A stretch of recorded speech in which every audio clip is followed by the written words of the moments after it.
Assalamualaikum warahmatullahi wabarakatuh. Kembali lagi bersama channel Fakta Islam. Sebelum mulai, tekan tombol subscribe dan aktifkan lonceng agar dapat tahu video terbaru dari channel ini. Sebaiknya simak video ini sampai akhir agar mendapat ilmu yang bermanfaat. Allah Subhanahu wa Ta'ala telah memberikan suara kepada manusia agar bisa saling berinteraksi. Lewat suara, manusia bisa berbicara untuk saling mengenal dan saling bertegur sapa. Hanya dengan berbicaralah manusia bisa mengungkapkan gagasan dalam pikirannya.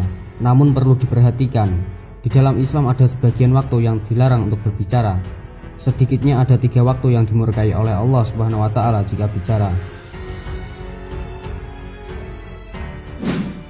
Yang pertama, berbicara ketika azan berkumandang. Kenapa? Karena azan merupakan panggilan Allah pada hamba-hambanya yang muslim untuk melaksanakan kewajiban ibadah sholat. Keagungan azan sebagai panggilan Allah, maka disuruhkan kepada setiap umatnya agar tidak berbicara saat azan sedang dikumandangkan. Bahkan bagi siapa yang berbicara saat azan, Allah akan melaknatnya pada saat sakaratul maut, yaitu dengan dikeluhkan lidahnya. Mengeluarkan suara dibolehkan, hanya saja untuk menjawab azan, sebagaimana sabda Rasulullah SAW dalam hadis riwayat Bukhari dan Muslim. Apabila kalian mendengar azan, maka ucapkanlah seperti yang sedang diucapkan muadzin. Maksud dari hadis tersebut ialah, apabila muadzin berseru takbir, kita hendaknya menjawab dengan yang seperti muadzin ucapkan, dan begitu seterusnya. Dan perlu kita tahu, surga adalah tempat orang yang menjawab suara azan dengan penuh keyakinan. Rasulullah SAW bersabda, siapa yang mengucapkan seperti ucapan muadzin disertai dengan keyakinan, maka ia pasti masuk surga. Hadis riwayat An-Nasa'i. Larangan kedua adalah khotib saat menyampaikan khutbah. Pada sholat Jumat saat khotib berkhutbah, hal wajib yang harus dilakukan oleh seorang muslim adalah diam.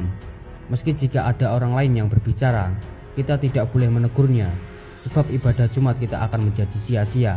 Jika memang sangat terpaksa, maka kita boleh menegurnya, tapi hanya dengan menggunakan isyarat, bukan dengan kata-kata.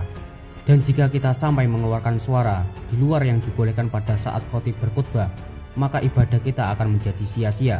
Rasulullah SAW pernah bersabda, barang siapa yang berbicara pada saat imam berkhutbah, maka ia seperti keledai yang memikul lembaran-lembaran.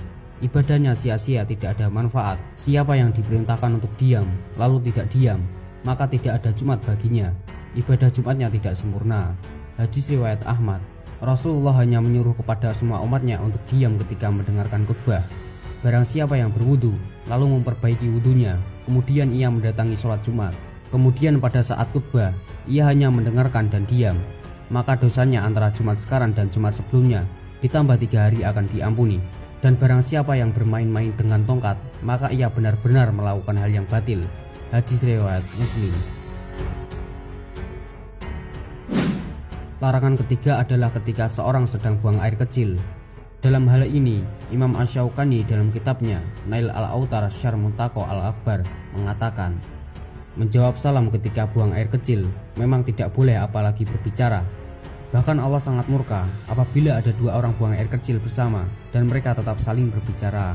Wallahu a'lam bishawab. Wassalamualaikum warahmatullahi wabarakatuh.